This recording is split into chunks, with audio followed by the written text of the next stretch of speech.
And getting to some breaking news now. We've gotten some tape of Paul Ryan's first one-on-one interview. He's appearing tonight on Fox, and he got a question about Mitt Romney's budget plan, and here's how he handled it.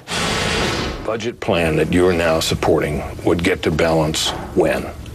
Well, they're different. The budget plan that Mitt Romney's supporting gets us down to 20% of GDP government spending by 2016. That means get the size of government back to where it historically has been. What President Obama has done is he has brought the size of government to as high as it hasn't been since World War II. We want to reduce the size of government so we can have more economic freedom. I get that, but what about balance? Well, I don't know exactly when it balances because we haven't, I won't get wonky on you, but we haven't run the numbers on that specific plan. Right. The plans that we've offered in the House balance the budget. I would put a contrast.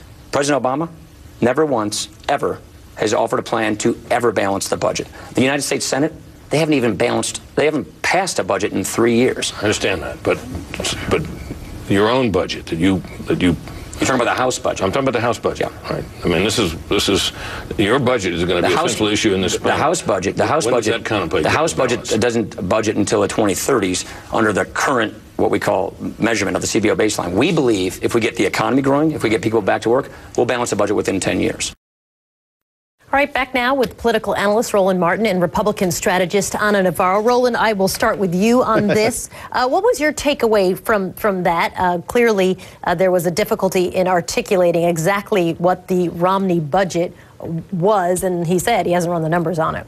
Since the previous discussion was about language, I look at the language Paul Ryan was using, Congressman Paul Ryan was using. He said, quote, the budget plan that Mitt Romney is supporting. That sounded as if he's not the VP choice.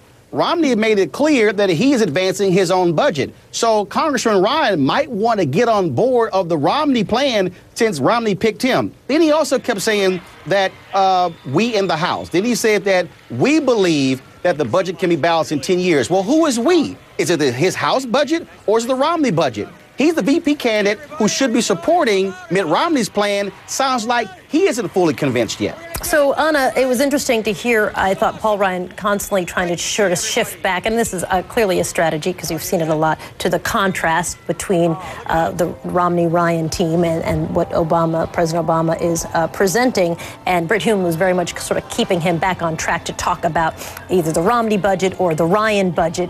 And also it was interesting to me that he really can't escape the Ryan budget as much as John Sununu this morning was telling me it's not about the Ryan budget, it's about the Romney budget. Ana, I'd like you to address that.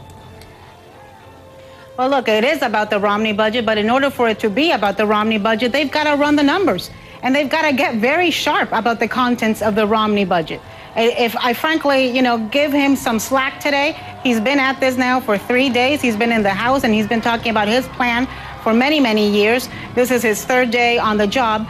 But, I saw Mitt Romney here in Miami yesterday get asked some questions, and he also was not very sharp on the answers. This is going to be a big part of the campaign. It's going to be a big part of the campaign in my state of Florida, where there's so many seniors and where this Medicare issue is going to be huge. If we're going to have a real debate, if we want to make some real distinguishing between the two plans, my team has got to get very sharp, very knowledgeable on what they're talking about. And once Paul Ryan does that, let him loose. He's a very articulate guy. He knows what he's doing. He's wonky. With the addition of Paul Ryan, we just raised the bar. We're not talking about dancing horses anymore, but he's got to know what he's talking about. So that he might want to go look at the 1980 plan when Ronald Reagan was running. Of course, he was running opposite George H.W. Bush, who called his plan voodoo economics. When Reagan picked Bush, he quickly changed his view on that. Ryan might want to quickly change his view.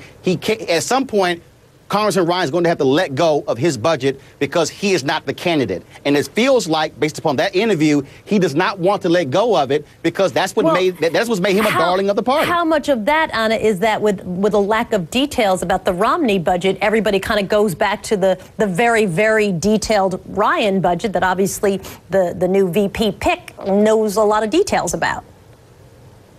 I think it has a lot to do with that. Look, I've seen Paul Ryan in action. This is a detail guy. This is a policy guy. This is a wonk guy. And one of his great talents is that he's able to talk about these things in layman's terms. But he's got to know the information. They've got to run the numbers.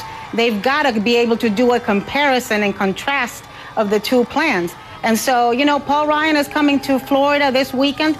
This is the issue in Florida that could make or break the election. I hope that they are very, very sharp by the time he shows up here. No, he's got to drop his budget. He's got to drop his plan, really. Ana Navarro and Roland Martin, I thank you both. Nice to chat with you this evening. Appreciate you. Thanks a bunch.